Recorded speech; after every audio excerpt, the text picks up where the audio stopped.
Hello students, I am Dr. Amit Bhatnagar, Professor in the Department of Agronomy at GB Pant, University of Agriculture and Technology, Pantnagar, Uttarakhand.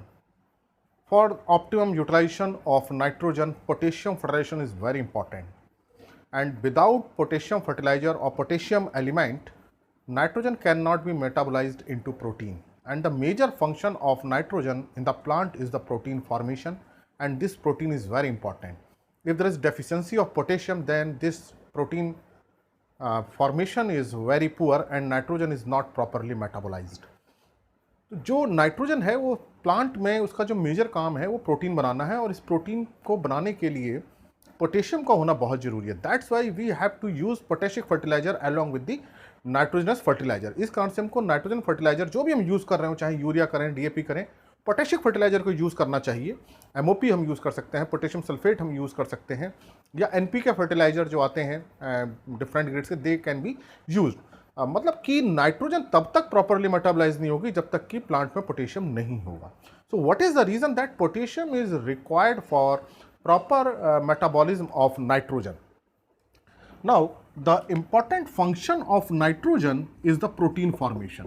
This is the major work, and for this transformation actually this nitrogen is absorbed in the form of either nitrate or ammonium by the plant absorb this nitrogen. जो हमने nitrogen डाली fertiliser के उससे डाली, या soil में जो भी नाइट्रोजन था, या ऑर्गेनिक मैटर से जो रिलीज हुआ, the total nitrogen, this nitrogen whether it is applied through fertilizer or present in soil. Soil में बहुत सोर्स हैं, ऑर्गेनिक मैटर उसका मेन सोर्स है, चाहे माइक्रोब्स उसको अवेलेबल कराएं, चाहे जो टेक्टर कराए. प्लांट जो ऑब्जर्व करते हैं या तो अमोनियम में करते हैं या नाइट्रेट में करते हैं, and then this nitrate is converted into this ammonium ion. इस अमोनियम आयन कन्वर्ट होगा, और अमोनियम आयन तो अमोनियम आयन में है ही. Then this ammonium ion is converted into glutamic acid, and this process ये इसमें कन्वर्ट होगा अमोनियम ग्लूटामिक एसिड में, and this process from nitrate to ammonium is mediated by enzyme nitrate reductase enzyme. ये थोड़ा सा आपको इसका समझना पड़ेगा कि क्या मैं ये बता रहा हूँ. कि मैंने आपको बताया कि पहले की नाइट्रोजन जो मेटाबलाइज होगी वो प्रोटीन में होगी. अब ये जो प्रोटीन फॉर्मेशन इतना ईजी नहीं होता है. पहले जो है एब्जॉर्ब करेंगे, प्लांट इसको एब्जॉर्ब करेंगे. एब्जॉर्प्शन या तो नाइट्रेट में होगा या अमोनियम में होगा. अगर नाइट्रेट में एब्जॉर्ब किया है तो इसको अमोनियम में ये रिड्यूस करेंगे, और अमोनियम में जो रिड्यूस करेंगे वो नाइट्रेट रिडक्टेज एंजाइम जो होता है वो इसको रिड्यूस करता है, और अमोनियम तो ऐसा है. फिर ये ग्लूटामिक एसिड बनते हैं. Then this glutamic acid make several amino acids. अब इस ग्लूटामिक एसिड से बहुत सारे अमीनो एसिड्स बनते हैं. पूरा लिख देता हूँ इसको, अमीनो एसिड्स. और ये जो अमीनो एसिड्स होते हैं ये आपस में बाइंड होते हैं. ये करीब 20 अमीनो एसिड्स होते हैं जो डिफरेंट टाइप के होते हैं, and this amino acid bind together by polypeptide bond and then make the protein. So this is the actually formation of protein. So this protein formation is by amino acids. किससे होगा इस protein का formation? Amino acid से होगा. Amino acids कहाँ से बनेंगे? इस ग्लूटामिक एसिड से बनेंगे. ये ग्लूटामिक एसिड कहाँ से आएगा? जब ये अमोनियम, बहुत सारे केमिकल रिएक्शन होते हैं उससे होगा. ये अमोनियम कहाँ से आएगा? जो एब्जॉर्ब होगा या नाइट्रोजन के रिडक्शन से होगा. तो ये जो नाइट्रोजन मेटाबॉलिज्म हुई, देखिए इस तरह से हुई, जो मैंने इसको शॉर्ट में दिखाया था. ये actually this is the process. In this process potassium is involve. ये पूरे प्रोसेस में पोटेशियम इन्वॉल्व है. अगर ये पोटेशियम इन्वॉल्व ना हो तो ये प्रोसेस बहुत स्लो हो जाएंगे, पुअर हो जाएंगे, और नाइट्रोजन प्रोटीन में मेटाबलाइज नहीं होगी. तो कहाँ कहाँ पोटेशियम इन्वॉल्व है इसको मैं बताता हूँ कि कैसे पोटेशियम जो हेल्प कर रहा है प्रोटीन फॉर्मेशन में. तो potassium is required for nitrogen metabolism. तो सिंपली अगर हम देखें, suppose this is the plant, ये प्लांट है, and these are the root, and ammonium ion and nitrate ions are present, and plant absorb this nitrogen mainly in the form of this nitrate, and then this nitrate is transported to the root, to the shoot, okay, absorbed by the root, and then by root to the shoot, and this transportation is mediated by potassium ion. तो जो ये nitrate जो root में absorb हुआ, अब यहाँ leaf में जाएगा, ऊपर शूट तक जाएगा, या कहीं से भी प्लांट पार्ट में जाएगा. तो ये नाइट्रेट यहाँ पहुँचना जरूरी है. यहाँ पे ये मेटाबलाइज होगा नाइट्रेट, और जो नाइट्रेट जो मूव करता है जाइलम से चले या फ्लोएम से चले, उसके लिए जो चार्ज को काउंटर बैलेंस करने के, बिकॉज इट इज एनायन, तो इसका चार्ज को बैलेंस करने के लिए न्यूट्रलिटी इज मेंटेन। तो न्यूट्रलिटी मेंटेन होनी जरूरी है। अगर कोई पॉजिटिव आ जाता है तो नेगेटिव जरूरी है, अगर कोई नेगेटिव आता है उसको पॉजिटिव चाहिए चार्ज बैलेंस के लिए। तो इसका जो चार्ज बैलेंस होता है सेल के अंदर वो कौन करता है? पोटेशियम करता है। तो पोटेशियम कैरी और mediate the transport. So potassium help in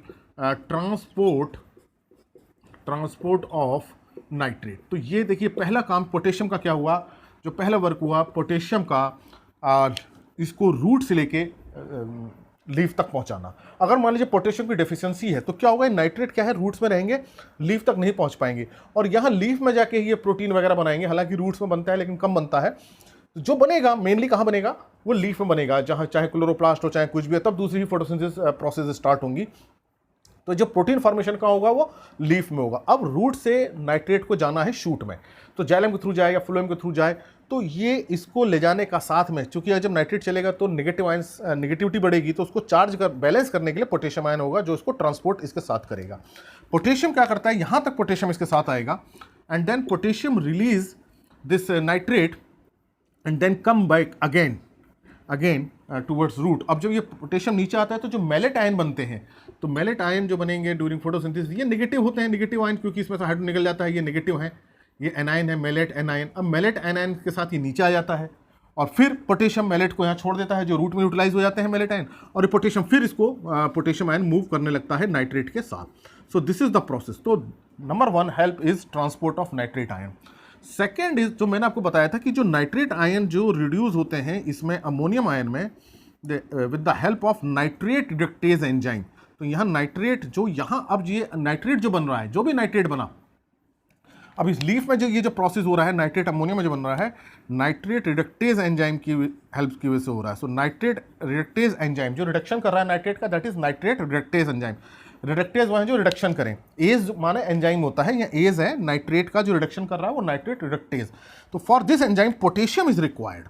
तो potassium is required for many enzyme activity. तो second help is in, second role अगर हम इसका देखें in activity of nitrate reductase enzyme, nitrate मैं लिख दे रहा हूँ NIR एंजाइम। तो दिस इज वेरी इंपॉर्टेंट। अगर ये नाइट्रेट रिडक्टेज एंजाइम नहीं होगा तो नाइट्रेट अमोनिया में कन्वर्ट नहीं होगा, देन फर्दर अमीनो एसिड्स नहीं बनेंगे। तो जो अमीनो एसिड बनने में इसका मतलब ये हेल्प करता है पोटेशियम। मान लीजिए पोटेशियम की डेफिशिएंसी है, नाइट्रेट आ भी गया लेकिन अब पोटेशियम कम है तो एंजाइम एक्टिविटी कम होगी, तो इसका कन्वर्जन स्लो हो जाएगा, या कम अमोनियम बनेंगे, नाइट्रेट ऐसे ही रहेगा, या कम अमीनो एसिड्स बनेंगे।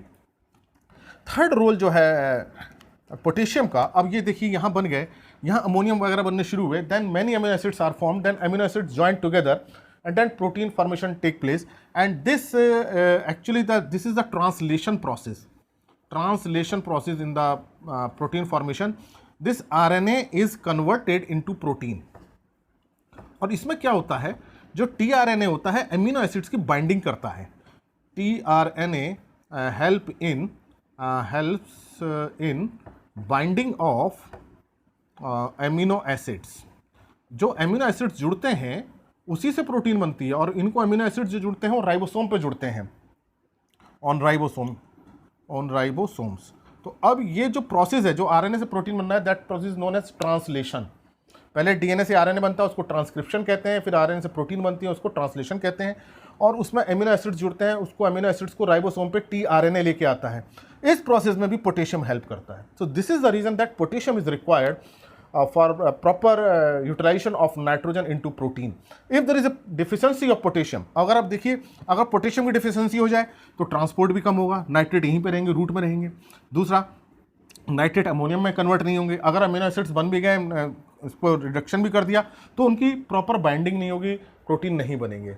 That's why potassium is required for proper utilisation of nitrogen into protein. If plant suffer from potassium deficiency, then the nitrate remain as such, soluble amide remain as such, amino acids remain as such, and there is no protein formation. तो अगर potassium की deficiency होगी तो plants के अंदर nitrate ammonium ऐसे soluble form में रहेंगे, अमीनो एसिड भी सॉल्युबल फॉर्म में रहेगा, तो ये मेटाबोलाइज नहीं होगी। सॉल्युबल फॉर्म जब रहती है नाइट्रोजन की तो इस पर इंसेक्ट और डिसीज भी ज़्यादा आ जाएंगे। तो अगर सॉल्युबल फॉर्म है नाइट्रोजन की, it is not converted into nitrogen, means it is remain in ammonium और एमाइड्स और amino acids, because these are not converted into protein due to deficiency of potassium, then more disease and insects. So क्योंकि insect को disease को भी क्या चाहिए, soluble form of nitrogen चाहिए. They disease and insect require nitrogen for their growth. So if plant contain the soluble nitrogen then there is more disease and insect. तो ऐसे case में क्या है, प्लांट्स में डिसीज भी ज़्यादा लगेंगी, इंसेक्ट भी ज़्यादा आएंगे, प्रॉब्लम और बढ़ जाएगी. That's why potassium should be used with the nitrogen fertilizer. So this is very important role of potassium in utilization of protein or the metabolism of protein, nitrogen into protein. तो ये protein जो हो रहा है nitrogen के, उसमें potassium का बहुत इंपॉर्टेंट रोल है. तो जब भी खेत में नाइट्रोजन फर्टिलाइजर डालें, चाहे यूरिया डालें चाहे डीएपी डालें, पोटेशियम फर्टिलाइजर को जरूर डालें. अगर पोटेशियम नहीं मिलेगा तो नाइट्रोजन का जो रोल है वो प्रॉपर नहीं होगा और उल्टा नुकसान हो जाएगा, क्योंकि सक्युलेंसी आ जाएगी, सॉल्युबल फॉर्म रहेगी, तो उसमें डिसीज और इंसेक्ट्स ज़्यादा आएंगे. So this is the reason that potassic fertilizer should be used along with the nitrogen fertilizer to metabolize the nitrogen into protein. So this is the important role of potassium in metabolism of nitrogen into protein. Thank you very much.